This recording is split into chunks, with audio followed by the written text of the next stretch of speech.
was hoping to put up some more camping videos, but after what happened here locally the last couple of weeks, I thought it was time maybe we'd talk about generators, because I had a lot of people asking a lot of different questions, and I thought maybe we'd make a little video. Some of you might know, because I've said it in the videos before, I live in Sonoma County, California. As of a couple of weeks ago, we were evacuated along with 200,000 other people because of fire danger. We had a very large fire, the Kincaid fire, headed our direction. Fortunately, the day we were evacuated, within 2 hours of us having to leave, we got this in the mail, so I was excited. This one we'd had previously. There's major differences between the two, so we're gonna go over both of those and find out, but let's dive in. So a common question I get asked is, well, what generator is right for me? Well, that's a broad question. Let's see if we can narrow that down, or at least answer some of those questions that'll help you choose which one's the right one for you. So here's the two differences between these ones: 2200 watts and 1000 watts. 4-stroke, 2-stroke. $1,200, $200 to $300. Big difference. This one you could talk right next to. This one you're going to want as far away from you as possible. This one you could share fuel with your car. This one you could share fuel with your chainsaw. All generators are rated in watts. You're going to see the sticker on here. You'll see one that'll say surge and one that says continuous. Surge is going to be that initial push. That's going to be like when you plug in the refrigerator. It's going to take a surge of power to fire up that compressor, the blower motor, all those different things. It's going to take a good surge to get it pushing and going. Then your continuous power, it's able to continuously maintain X amount of power. In this case, 2200 watts. In this case, 1000 watts continuous. One of my biggest things I'd like to stress is don't go shopping for these off of the price. Don't go in there saying, oh, it's 500 bucks versus 1,000 bucks. Go with 500 bucks. Do your homework, because you don't want to get home and destroy your items that might cost you more than that $500 difference. You also don't want to get home and then have to return it. All those different things. Do your diligence before you go in. Know how much power you're going to need. Know what noise limits you're going to want to tolerate. And don't buy right on the borderline. Again, if you need actually 2200 watts, buy the next step up. If you only need 1500 watts, not a big deal. If you need 800 watts, you can go with a smaller version. Honda, the smallest they make is 1000 watts, EU 1000i. And then they go up from there. To know the amount of power you're going to need is critical. It's paramount to deciding which one you're going to need. A lot of people don't know this, but a hairdryer, for instance, a toaster oven, those little box heaters, most people plug in under their desk, they're all about 1500 watts. Now they're going to vary some, and on the back of them or on the cord somewhere, it'll say how much wattage they consume. All about 1500 watts. Well, 1500 on 2200, you don't have much buffer left. So think about what you're going to use. Are you going to power a refrigerator? Are you going to be powering saws at the job site? An air compressor. Those draw a tremendous amount of power. You need to do the math. It's not that hard to look on the devices. It'll tell you the wattage. If it doesn't tell you the wattage, it'll tell you the amps and the volts. Multiply the two together, you've got your watts. Or conversely, take your wattage divided by the amount of, say, volts you have, that's how many amps it'll put out. I've very often been told, oh, I don't need that much power. I don't use very much. I only run this now. Well, it's all relative. What I'm trying to drive home is to look at each sticker of what you're going to be powering and figure out how much power you're going to need. We bought this one for camping and for small home use. We didn't want to buy a giant generator to take camping because we wouldn't need that much power. But at home, we kind of do. This one allows us kind of the best of both worlds. It's only 2200 watts, but it is enough to power a small refrigerator, run a couple of LED lights, charge your smartphone, your laptop, not a problem. And it'll run nice and quiet all day long. On this generator here, it says companion. So if we tether this one with another Honda EU of the same size, 2200, you take this little Honda cable, plug it in, hook up your ground, do the same to the other generator. Now you've got two generators tethered together to give you 4400 watts or 30 amps. So in that case, I'd use this plug over here and I'd have a twist lock up to 30 amps. That's plenty. So at home, I can have two of these and run everything I need to run. Now, not the whole house, but anything I'm gonna need to run, like the refrigerator, smartphones, maybe some lights, maybe the TV, internet, if it's working, depending on what's going on. I can take one camping or two for home. It's going to cost me a little more in the end than it would be to go buy, say, just a 30 amp generator, but I don't want to be carrying that around to go camping. For one, it's far more power than I need, but also it's going to take for sure two people to get it in the truck. It's not going to be much fun, whereas this one here, it's kind of heavy, but it's very manageable with one person. This one here, this 1000 watt, it's about the same weight. So other than surge and continuous power, the other thing you're going to want to take note on the generator you're buying, and you're going to want to do your homework on this one, is what type of power does it put out. The inverter on both of these is very different. This one's going to have modified, this one's going to have pure sine wave. If you look at a modified signal, it's very digital-like. It goes down, over, up. It's kind of like if you were to ride along with a new driver with a clutch. A 5-speed, 6-speed, whatever. It's just gonna be really herky-jerky. The same thing's gonna happen with your equipment, like your skill saw or your refrigerator or whatever else you're powering. That push is not real good for the electric motor. It'll swell the windings, bad for the insulation. It's just going to cut the lifespan down or destroy the unit altogether. If it's dirty power and not enough, you could just see smoke coming out the back, and that's all she wrote. This one here is a pure sine wave, so it's going to be very smooth up and down if you look in the oscilloscope. Another analogy I could give you would be driving down the freeway with cruise control on. It's just going to be a real smooth, stable ride. Turn on eco mode. Electronically, it will turn the throttle back down to only what's necessary to run that load, and also noise will be a little bit quieter. Now, if you don't mind the noise, say you've got a bunch of extension cord, you do only need, say, 800 watts, because you shouldn't run this at full 100% capacity. In reality, I don't know that I'd run this above 2000 watts because I don't want to run this at maximum capacity. But if you don't mind the noise, okay, fine. Take it outside, put it down the hill, behind a tree, whatever it is that's not going to catch on fire, put it over there. That's fine. If it works for you, great. For me, I don't want to run it really far away. I want to be able to, kind of hear it in the distance. This one's perfect. I'll fire them both up at the end and you'll be able to hear them, and there's a tremendous difference. The type of power this one puts out is called a pure sine wave. If you look at the sine wave on an oscilloscope, it'll be nice and smooth. Kind of like if you were to get into a car and hit cruise control on the freeway. It's just a real smooth ride. This one here, the only way I could really phrase it to you would be kind of like a new driver driving a clutch. You can be going down the road just jerking back and forth. It's going to be really uncomfortable. Granted, they're learning how to drive, I get it, but it's just not going to be any part of fun. Now, if you take that on the electrical side, what that's going to do to say the windings in your skill saw or the windings in your the compressor for your refrigerator, you could damage the insulation, swell the windings. So what could happen with this one is you could destroy an electric motor permanently or just damage it and shorten its lifespan in the long haul. This one with the pure sine wave, I can plug in anything I want, whether it's a laptop, desktop, smartphone, any of the cameras I'm running. They're not going to care about this.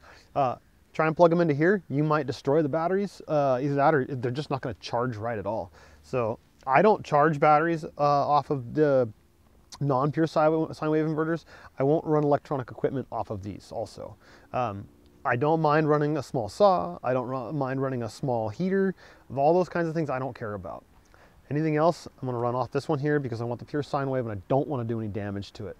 Again though, the price difference. What do you need? If you don't need the pure sine wave, if you are just running a skill saw, granted 1000 watts is nowhere near enough. You're going to want a lot more. But if you don't need the pure sine wave, this is fine. If you do need the pure sine wave, you're going to want to go with this. So another advantage, I could go on for days with this one here, is this eco mode.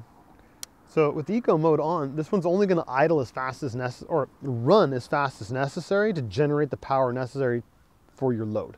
Now, if I'm going to be plugging in something that's let's say a washing machine, a hair dryer, or an air compressor, something that's going to draw a lot of power, I'm going to turn off this eco mode. And kind of like going up a hill, I'm going to hit that gas before I go up the hill to build up some momentum. Same thing here. Build up that momentum. Plug in your device, turn on your eco mode, let it come back down. Now, if devices are just kind of running, once I've fired everything up and everything's up and running, I'm going to turn back on the eco mode and just let it go. And this is going to idle. It has an electronic throttle control to maintain the necessary throttle to maintain the power that you need to fire up your life. Once you get home, check the fluids. All of these, when they are purchased, they came with no gasoline and no oil or coolant if it's water cooled, but neither of these are water cooled, they're both air cooled. So you don't want to get this home and not have checked the fluids and find out there's no oil because they're not allowed to be shipped with oil. Turn it on, it's going to last you just a few minutes and it's going to stop running and never going to run again. So check the oil, have the oil ready to go, anticipate that before you leave the store, buy some. In this case, because it's two-stroke, you're not checking the oil level, but you have to add oil to the fuel. So make sure you have two-stroke mix. Two-stroke, four-stroke, diesel, propane. Let's cover those. So here's my thoughts on those. And Everybody's going to have their 2 cents. So feel free, please comment away.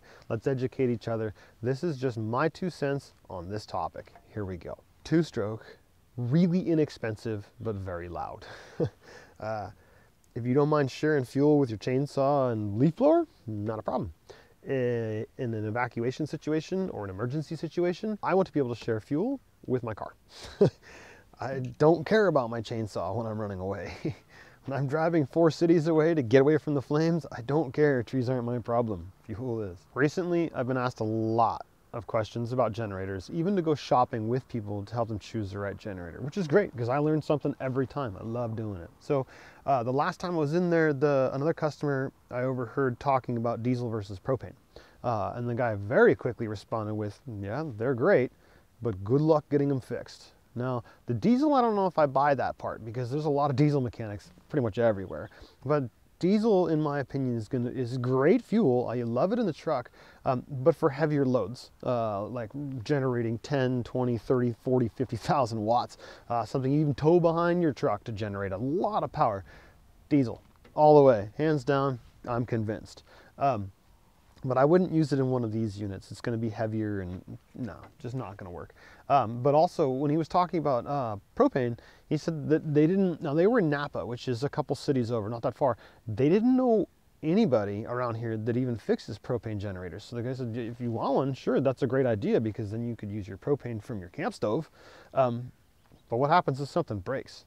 There's a lot of people out there that know 2-stroke and 4-stroke repair, along with diesel repair. So that's something to consider. Now, although if you're at home, out and off grid, so to speak, maybe you have a large propane tank and maybe that is more suited for you, better suited for you. Great. Just do your homework and try to find out and look at reviews, see what's best for you. That's what I did here. I ended up deciding on 2 generators versus 1. I know it's going to cost me more money in the long run, but it's better suited for what I need. Another thing that some of the generators will do is generate 12 volts to charge batteries. This one unfortunately will not. It's the companion, so it's the brains of the operation when you tie the 2 of them together, but it doesn't use this Honda cable to charge batteries. Now this is that Honda cable that will plug into most of the Honda generators. I've seen a 3,000 watt and another 2,000 watt that both have this, just this companion doesn't. Then 2 alligator clips, you got your negative, red for positive, and it would just plug in. Now this one also has the 12 volt charge port, but because it's Coleman, not Honda, of course they have their proprietary stuff and it just doesn't work. I do carry this one because my brother's generator will use this cord to charge batteries. So a lot of times when I'm camping on a larger scale and I'm bringing a lot more stuff and a lot more people around and we do want power, I'll bring the generator and I'm gonna bring a car battery. When we're running full scale, say at dinner time, running a lot of lights, running some music, whatever other devices, everybody's charging their stuff, we're running a lot of stuff, I'm gonna run the inverter. But as things start to quiet down and maybe we're just running, the music's on low, 1 or 2 lights, I'm gonna turn this off and I'm gonna turn on the inverter. And then I'm gonna run, I have a 1,000 watt pure sine wave inverter that I run off an 85 amp hour deep cycle battery. So I'll run off that because then it's quiet, I don't hear it at all. I can leave it on all night long. And then the next morning, I can plug this into, well, somebody else's generator, plug this in, charge the battery, and I'm good to go. Now, in my other video, I've talked about our 12 volt refrigerator, which runs off the 7-pin connector in the back of our truck. I can also charge the batteries. So for right now, unfortunately, that's what I'm gonna have to do because I don't have another $1,200 to drop to buy another generator yet.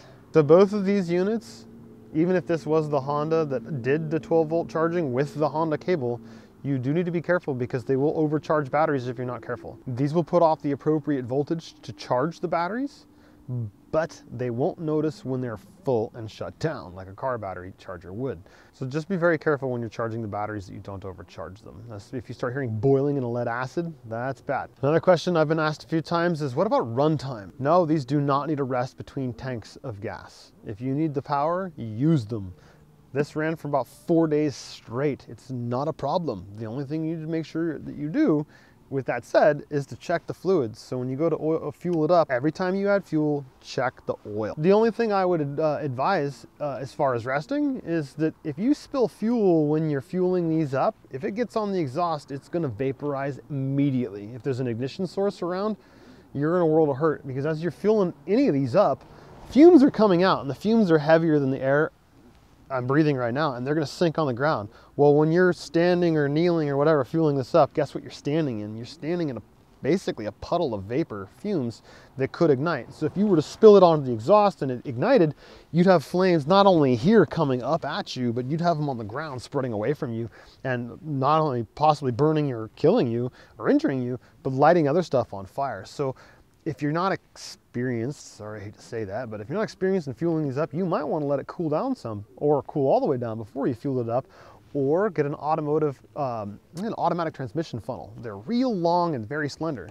Stick it down in here, and you've got this little spout with a 4-inch opening at the top. Gives you some distance away where if you do spill, hopefully it falls on the ground and evaporates as opposed to falling on the exhaust system, and gives you a bigger target than this one, which is only about 1.5 inches. So as far as runtime, use it as much as you need. If you're gonna go on for, I forget how long, I just got this and haven't read the manual, how often the oil needs to be changed, but hypothetically, let's say it's every 30 hours and you're at 35. Hey, if I'm evacuated, I'm gonna run it to 37, maybe even into 40. But immediately when I get back, I'm gonna change the oil. Now, let's go with that 30 number and say it's every 30 hours. Well, it's 60 hours and I still have no sight of going home at all. Okay, at that rate, you should change the oil. There is a point. How many times have you changed your oil in your car? Every 3,000 miles. So let's talk about fuel and storage. Every manufacturer is going to have their different requirements. This one says 89 or better. Not a problem. The problem you run into now is that we have ethanol fuel, or fuel with ethanol added to it. That's great and all, but the ethanol makes the fuel go bad. If you read the owner's manuals, you're gonna find out a lot of them will say after 30 days that fuel needs to be disposed of. I don't know about you, but I don't have the budget to keep cycling through fuel every 30 days. A lot of the power equipment stores that sell the generators, like around here we've got Ace and several other power equipment stores nearby, they'll sell you cans of fuel that are gasoline. You can also buy them where they're pre-mixed, but you can buy them as straight gasoline with no ethanol added. According to the Honda owner's manual, if you take that ethanol-free fuel and put fuel stabilizer in there, it's good for 3 years, not 30 days, 3 years. So that's much more, those numbers I like. When I was out helping somebody shop for their generator, I found out that up in Cloverdale, a couple towns up, there's actually a fuel depot that sells ethanol-free fuel at the pump. So you could buy it 1 gallon, 10, 20, 30 gallons at a time. Now there are regulations on how much fuel you can carry in your car at one time. Well, actually truck, because you shouldn't put it inside your car. So know that regulation, but you can get fuel there and then add the fuel stabilizer yourself. That's what I've been doing. I have several gas cans. I have 2.5 gallon cans, 1 gallon cans, 5 gallon cans. I don't bring all of them, but I think you're allowed, I think it's 10 or 15 gallons. I'll strap it down real well, take it up there and go get the fuel necessary, and then I don't have to worry about it. I can also use it in the dirt bike because I don't ride the dirt bike every week. I don't ride it every month. Sometimes it sits for 2 or 3 months and doesn't get ridden. Ethanol-free fuel is the way to go. It's not that much more money than buying regular fuel that you'd find at any old Chevron or 76 or Shell. So Honda recommends you drain the carburetor when you're going to do long-term storage, but I don't like doing that because it kind of dries out the carburetor. In my opinion, I get nervous that the gaskets are going to dry, crack, and then I have a fuel leak and it's not going to work when I need it. So I'm going to run the ethanol-free fuel in here, and I'm just going to run it for a few minutes every month. Not a problem. It's so light, I can just pick it up, take it outside, and start it up. This one here actually has a fuel shutoff, so I could, in theory, instead of draining it dry, just run it dry. Turn off the fuel valve, start it up, and let it run until it turns off. Lastly is extension cords. Be careful. I hear it all too often, I'm not a contractor, I don't need one that big. You probably do. So this 2200, 20 amps, that's a 12 gauge cord. You are gonna see those on construction sites. I see all too often people buy these thin 16 or 18 gauge orange cords. Don't buy those. If you're just gonna run an LED light, not a problem. If you're gonna run anything else, sorry. If you run 20 amps through a 16 gauge cord, it's gonna go literally up in smoke. You're gonna watch it go. So know your amperage. 30 amps, that's a 10 gauge cord. Now also, that's only for a certain distance. If you're gonna carry these 2, 3, 4, 500 feet, you need to take into account what's called voltage drop. A whole other formula you probably don't want to get involved with, so figure less than 100 feet, 30 amps when you're running 10 gauge, 20 amps when you're running 12 gauge. If you need to, this stuff is readily available on Google. I'm running so many amps, what size wire do I need? Not a problem. Generally speaking, just buy a 12 gauge cord, keep it under 100 feet, and don't branch it off 1,000 different directions to 15 different devices. buy one big cord, split it off into smaller cords to run your couple of devices. Don't run a stack of splitters. We see that in all the movies all the time, cartoons, where there's a stack of splitters coming off the wall and sparks flying. You don't want that. So buy an appropriate size cord. Look it up on Google if you have to. Write me.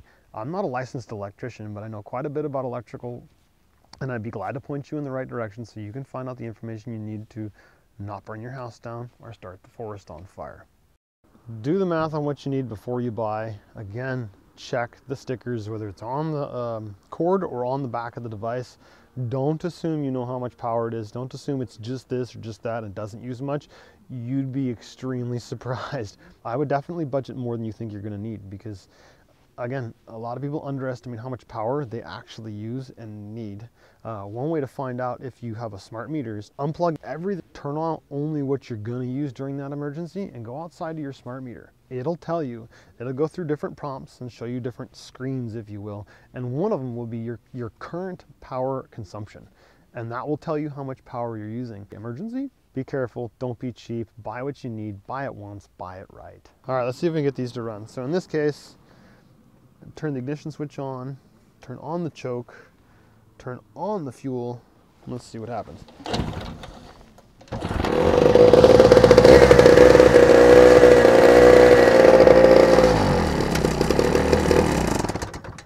Okay, so that's how loud that one is, and it stinks. God, it's terrible. Okay, let's move this out of the way and we'll start up this one. I know, you'll find I'm biased. I love the Hondas. Choke on. Fuel and ignition on.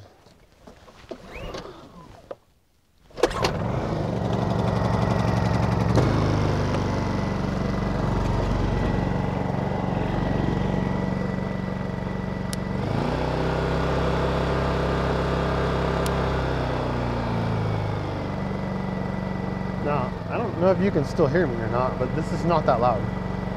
The exhaust pipe is in the back, so let's say it's 3 feet away from my voice.